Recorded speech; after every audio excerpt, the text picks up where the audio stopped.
pourquoi pas semestriellement ou trimestriellement organisé à l'enseignant au profit de l'apprenant. Vous voyez? Donc, il y a cela qu'il faut essayer de revoir pour que l'enseignement de qualité dont on parle ici soit réellement effectif.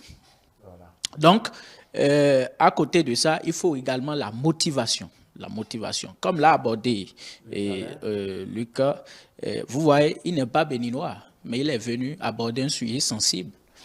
Les AME, aspirants au métier d'enseignant. C'est que ça sonne parfois mal pour beaucoup d'autres. Et voilà, donc c'est que la personne aspire à être enseignant. Bon, d'accord, ça peut être le cas, mais néanmoins, si la personne arrive à jouer le même rôle que l'ancien, qui est considéré comme l'ancien bontin, c'est qu'il faut lui permettre aussi de se sentir un peu comme cet ancien qui est traité dans son intégralité. Ça, on va en venir. Oui. On va en venir. Apprenti enseignant. Oui.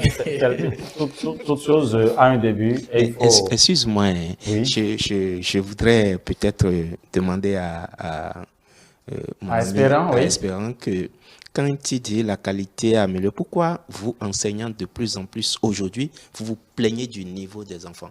Comme quoi le niveau baisse chaque année. Oui. Alors que la qualité s'améliore. Vous savez, c'est deux choses différentes.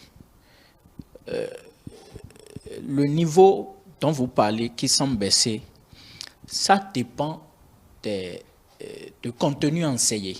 Je parie que le contenu qui vous a été enseigné au primaire, d'accord, et au secondaire n'est plus le même que ce qui s'enseigne aujourd'hui. Ce qui voudrait dire la complexité qu'il y a au niveau des contenus, c'est-à-dire qui nous avait été administré, n'est plus la même que ce que nous enseignons aujourd'hui. Vous voyez? Et on essaie chaque fois de liquéfier, d'accord, de rendre plus facile, d'accord, le quotidien de l'apprenant.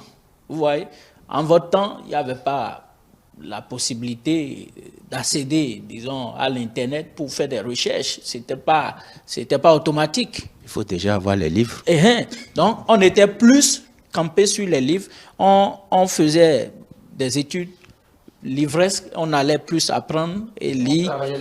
Voilà, tout ça là renforçait notre connaissance et renforcer la compétence d'apprentissage, tout ça, vous voyez. Donc, mais aujourd'hui, tel n'est plus le cas. Est-ce que aujourd'hui les enfants lisent? Non. Il y a un désamour d'abord de la lecture, alors que la culture générale d'abord part de la lecture et tout ça. Vous comprenez? Donc, ce que je voudrais dire, quand